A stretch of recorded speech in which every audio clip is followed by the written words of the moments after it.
Hello बच्चों, let's see the question. The question is colloidal solutions are classified on the basis of. हमसे इस question में पूछा है कि कोलोइडल सॉल्यूशंस को कौन से बेसिस पे क्लासिफाई किया जा सकता है. हमें यहाँ पे चार ऑप्शंस दे रखे हैं. हमसे पूछा है कि इन चारों में से कौन सा ऑप्शन करेक्ट है. तो चलिए इस क्वेश्चन का सॉल्यूशन देख लेते हैं. अगर हम देखें इस क्वेश्चन में लगने वाले की कंसेप्ट के बारे में, तो जो हमारा यहाँ पे की कॉन्सेप्ट है वो हो जाएगा colloidal solution. Okay, colloidal solution हमारा यहाँ पे की कॉन्सेप्ट है. अब देखिए मैं आपको बताता हूँ यहाँ पे बेसिकली कोलोइडल सॉल्यूशंस होते क्या हैं, कोलोइडल सॉल्यूशंस को कैसे हम डिस्टिंग्विश करेंगे. लेट सपोज हमारे पास यहाँ पे तीन कंटेनर है, 1, 2 एंड 3. हमारा जो फर्स्ट कंटेनर है जो ए है, इसमें क्या है, इसमें कोई सॉल्यूशन है जो है क्या, ट्रू सॉल्यूशन. ओके, हमारा जो बी ऑप्शन है इसमें है हमारे पास कोई एक कोलोइडल सॉल्यूशन, और जो हमारा सी है इसमें भर रखा है हमने सस्पेंशन. अब देखिए कोलोइडल सॉल्यूशन यहाँ पे है हमारा और सस्पेंशन यहाँ पे है. डन.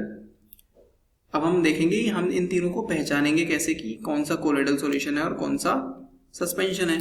तो जो हमारा ट्रू सॉल्यूशन होता है, ट्रू सॉल्यूशन को अगर हम देखें तो ट्रू सॉल्यूशन में जो हमारे मॉलिक्यूल्स का साइज होता है, जो पार्टिकल्स, जो हमारी डिस्पर्स्ड फेज होती है, उसका साइज कितना होता है, उसका साइज होता है 1 नैनोमीटर से less. Okay, less than 1 nanometre true solution के डिस्पर्स्ड फेज का साइज होता है हमारा. इसलिए क्या होता है, इसलिए पूरा विजिबल हो जाता है, सॉरी ये पूरा डिसॉल्व हो जाता है.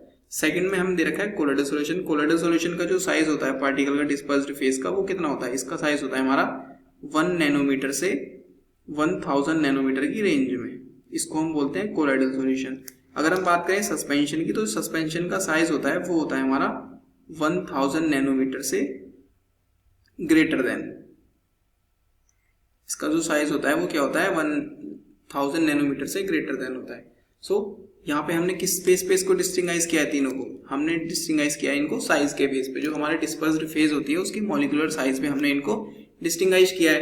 तो हमारा ऑप्शन देख लेंगे हम कौन सा ऑप्शन करेक्ट हो जाएगा. ऑप्शन ए में हमें बोला है मॉलिक्यूलर साइज से करते हैं, ऑप्शन बी में हमें बोला है ऑर्गेनिक और इनऑर्गेनिक से करते हैं, सी में बोला है सरफेस टेंशन वैल्यू से क्लासिफाई करते हैं, और डी में हमें बोला है पीएच वैल्यू से करते हैं. सो हमने कौन से ऑप्शन से किया है, हमने कैसे किया था, हमने किया इसको मॉलिक्यूलर साइज के बेस पे, है ना. ये हम देखिए यहाँ पे साइज के बेसिस पे हमने इनको क्लासिफाई किया है. तो जो हमारा ऑप्शन ए हो जाएगा वो करेक्ट हो जाएगा. So option A is the correct answer. I hope you understood it well. Best of luck.